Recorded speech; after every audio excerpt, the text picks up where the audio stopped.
Hi, welcome to Pictures, Noise and Words. I'm Hedgy. I'm Paz. And this is Mariana's Rest. Just for a second it went out of my head. This is Mariana's Rest. And this was recommended by Natasha Vikath, who has been around the channel for a long time. I can remember her commenting a long time ago. So thanks for staying around. That's good. And she recommended this in the comments of the Frozen Crown video. Apparently she's a big fan. So cool. I do not know Mariana's Rest, but they got an album out just at the beginning of this year or the very end of last year called Ruins. This song's called Restitution. I haven't heard it, so I don't know what we're going to get as usual. I don't know how many times I've said that, but it's great. It's great to just keep hearing this stuff. It costs a fortune in albums afterwards, but you know, goes in your magic book and you think, yeah, there's another 10 I got. Let's see what we get.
That was atmospheric. The first couple of verses sounded like they were written for someone with a clean voice, I thought. So when it all built up and went much more, it was much more in keeping with his voice later on, I thought. Whereas the quiet first couple of verses sounded like they were, almost like they were written for, like, say, for someone with a clean voice. It's only my humble opinion. Didn't like it at all. I liked the bit where it's sort of in the middle where he goes that was pretty good. After that and before it, I could take it. Well, leave it really. Don't want to take it or leave it. Leave it. Didn't do anything for me. I think I sat here bloody with a dead-eyed stare for 6 minutes or whatever, and didn't have any compunction to nod my head, tap my feet, or anything like that. It produced no emotional response in me whatsoever. I think they were channeling Amon Amarth a bit. I think that's only, well, I suppose, yeah, a little bit, yeah. It's that kind of guitar sound mixed with his voice. But I'm not saying they were like Amon Amarth at all, because they weren't. That's just where it reminded me of that kind of that bit. Yeah, I think it's a difficult listen. I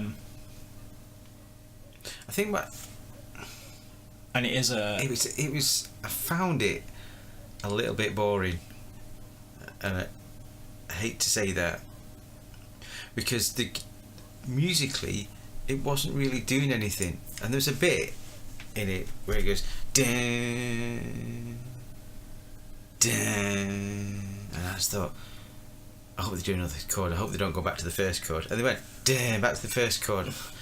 I don't know. It's a bit basic. Okay. I don't know. That's what they're going for, and to get that atmosphere, I think they probably did quite well. But on a personal level, it just did nothing for me. And I feel like, again, I've had this chat before, I feel like it should, but it didn't. I think it was atmospheric, but I don't think I would listen to it, because, for the same reason, it didn't really grab me. Sorry, Natasha, but I'm sorry, Mariana's Rest. And sorry, Mariana's Rest. The 10,000 genres of metal, there's always going to be some that don't. I can't like all of it, and I do like most of it. That don't click. So the middle bit I really liked. Other than that, just didn't do anything for me. It's weird. No, it's not weird, because I understand. Because I didn't even get any negative things that and that's really why I was struggling, yeah. because it sits in that 5 to 7 out of 10 slot, where it doesn't do anything terribly wrong, but it doesn't set a fire underneath you either. Yeah. And it's very hard to talk about stuff that sits in that 5 to 7 out of 10. I know we don't give scores, but you know what I'm talking about. The stuff that's somewhere in the middle, and it's not great and it's not terrible. So it's you'd insult them with faint praise, basically, if you tried to big it up. I don't know if this is indicative to. That's the other thing, of course. We hear one song out of the Yeah. blue. Never heard it before. The rest of the album could be a cracker, but if you believe in your song enough to make a whole video out of it and release it as the shining light of your album, This is a catchy one. Then it's kind of if it's the wrong song, that's your fault. That's on you. But then there'll be people who just, obviously Natasha likes it. Yeah, and they're like, I'm guessing you like listening to this while sitting in a dark room, because it has that kind of slightly angsty feel to it. Yeah, it was dripping in atmosphere, but the music just didn't do anything either positive or negative for me. And yeah, I'm struggling a little bit. Yeah, we always struggle when we're not loving something, because we don't like to. Because having been or be musicians, you know how much work goes into stuff. You don't want just going to say it's not any good, you know. But it just didn't do it for me either. And the blast bit thing, I don't know. It should have been and it was nothing. It was here they go, and it just, I don't know, just didn't click. Maybe the production's slightly to blame as well. No, it didn't. I thought. The problem is, I'm just trying to think, why didn't it lift up at that point? How did it manage to stay on a level when you've upped when you've upped what you're playing? So we've recently done Occultist, and their music was doing a little bit more stuff that was interesting than just simple chord changes. When there was a bit of a little bit, but other than that, it was just I don't know. I think from a personal level, I just want a little bit more than straight chords. Let us know what you think. Send me some hate mail, Natasha. We'll see you soon. See you now. Bye bye. Bye.